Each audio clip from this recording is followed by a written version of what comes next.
Buen día, mis amores, ¿cómo amanecieron? Bueno, espero que cada uno de ustedes se encuentre muy bien en compañía de toda su familia. Vamos a hacer una oración para Papito Dios, para darle gracias por todas las bendiciones que Él nos regala, por la salud, por permitirnos estar en compañía de toda nuestra familia. Entonces vamos a decir, Padre nuestro que estás en los cielos, santificado sea tu nombre, venga a nosotros tu reino, hágase Señor tu voluntad, así en la tierra como en el cielo. Danos hoy nuestro pan de cada día, perdona nuestras ofensas como nosotros perdonamos a los que nos ofenden. No nos dejes caer en tentación y líbranos del mal. Amén. Gracias, Papito Dios, por escuchar nuestras oraciones. Ahora vamos a prestar muchísima atención a cada una de las actividades que vamos a trabajar. ¿Listo, niños?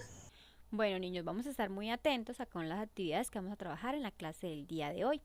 Entonces vamos a iniciar con el tema, la regeneración y el final del siglo XIX. Vamos a escribir en nuestro cuaderno de sociales la fecha, martes 7 de julio del 2020. Y luego vamos a colocar como título la regeneración. Bueno, ¿en qué consiste la regeneración? Bueno, Rafael Núñez, liberal moderado, con el apoyo de los conservadores inició una serie de transformaciones con el fin de reorganizar política y económicamente a nuestro país. Una de ellas fue la redacción de la Constitución de 1886 que reemplazó la existente del año de 1863 y dio fin al federalismo. Bueno, estas políticas recibieron el nombre de regeneración. A continuación vamos a hablar sobre esa nueva Constitución de 1886.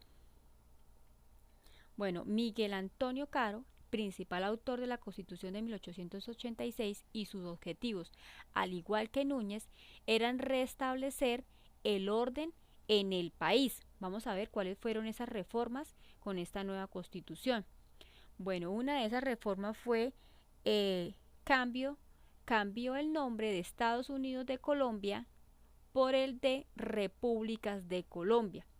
También determinó la centralización política y la descentralización administrativa. Otro fue que extendió el periodo presidencial a 6 años con la posibilidad de una reelección. Ustedes recuerdan que en la Constitución que estaba en 1882 los presidentes solamente podían gobernar 2 años, ¿cierto? Bueno, acá cambió ese periodo presidencial a 6 y tenían la posibilidad de una reelección.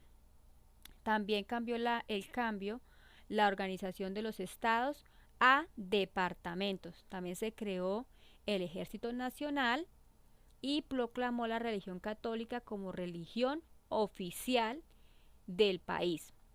Se declaró el fin de la separación de la Iglesia-Estado y atribuyó a la Iglesia Católica, a la religión católica, la educación pública de ese momento. Se estableció el derecho al voto para varones que supieran leer y escribir, también para aquellos que tuvieran una renta anual o que tuvieran inmuebles de más de 1.500 pesos. Reimplantó la pena de muerte, estableció el derecho al voto para varones, limitó la libertad de prensa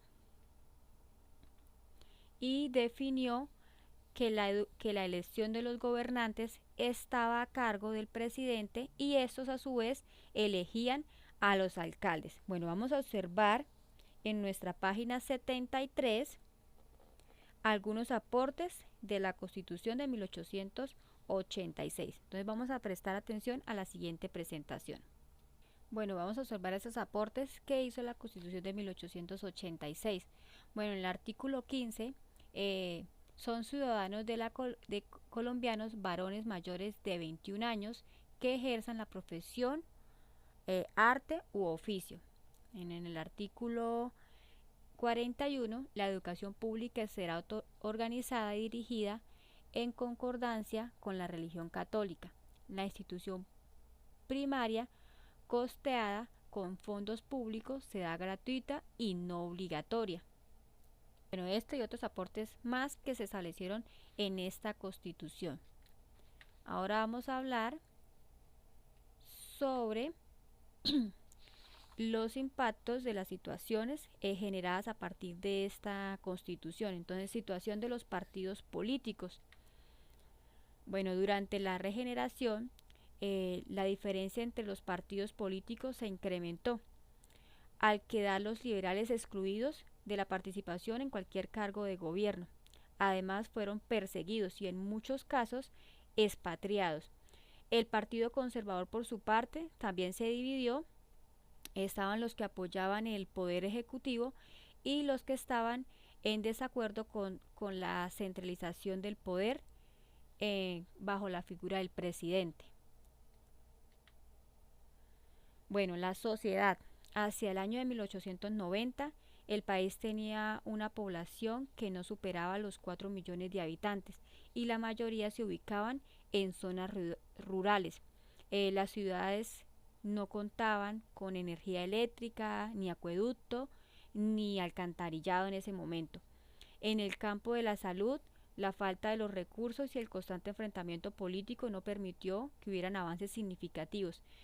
A través de investigaciones y jornadas de vacunación se trató de controlar las enfermedades como la viruela y la cólera, muy comunes en esta época debido a las condiciones de insalubridad presentes. En materia de educación, Núñez firmó el concordato con el Vaticano en el año de 1887 que daba facultades a la Iglesia para vetar textos escolares y maestros que estuvieran en contra de la moral, impidiendo avances en las ciencias naturales y ciencias sociales. La educación primaria fue establecida como gratuita, más no obligatoria. Sin embargo, creció el número de niños que iban a las escuelas, pero quedaban aún muchos en condiciones de analfabetismo. En el tema de la economía, durante la regeneración, la agricultura continuó siendo la base de la economía de nuestro país, además de la industria. No fue impulsada, por tanto no se desarrolló una clase burguesa. Las exportaciones de tabaco, quina y añil habían disminuido notoriamente, y el café ocupaba el primer lugar, pero no enfrentaba a la baja de precios internacionales y el impuesto de las exportaciones en ese momento. Bueno, para el año de 1880 el gobierno de Núñez fundó el Banco Nacional, que fue el único autorizado para emitir el papel moneda. Bueno, con la crisis y los gastos militares que ocasionó la guerra de los 1000 días, el gobierno autorizó la continua emisión de papel moneda, lo que generó la inflación por primera vez en nuestro país. Bueno, como aspectos positivos y gracias a las exportaciones cafeteras, se debe destacar la ampliación de los caminos de herradura y las vías de transporte que permitían la comercialización del café. También se continuó con la construcción de los ferrocarriles, aunque estos fueron interrumpidos por las guerras civiles. Bueno, estas obras fueron fuente de trabajo para artesanos que habían quebrado con los intercambios y los campesinos desempleados por la baja de las exportaciones. Bueno, ahora vamos a hablar sobre la Guerra de los 1000 días, que inició a finales del siglo XIX y principios del siglo XX. Bueno, Colombia experimentó la guerra civil más larga de la historia, causada por la inconformidad de los liberales ante la negativa de su participación en los cargos políticos por parte del gobierno conservador, utilizando las tácticas de guerrillas en contra del Ejército Nacional. Esta guerra finalizó con el Tratado de Wissing, y con lo cual tuvo como consecuencia la escasez de alimentos, la desolación del campo y la pérdida de un número importante de vidas, y también la crisis económica y la pérdida de Panamá.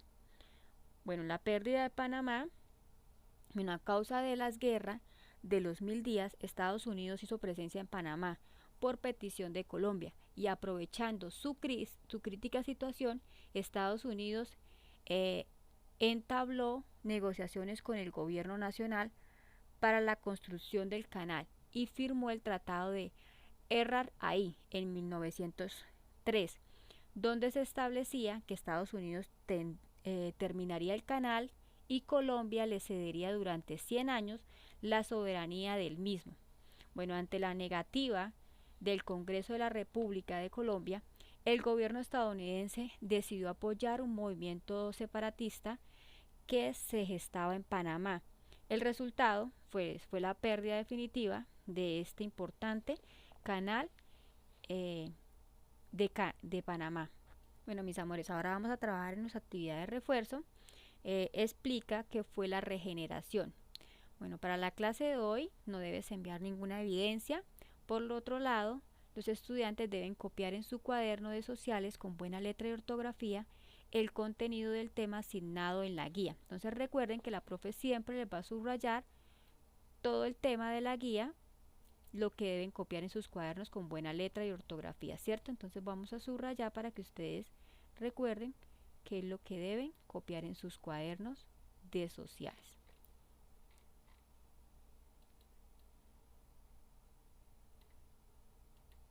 ¿Listo, niños? Por otro lado, si se presenta alguna duda sobre el tema de la clase, con mucho gusto me pueden escribir a mi número de WhatsApp y yo voy a estar atenta para resolver sus inquietudes.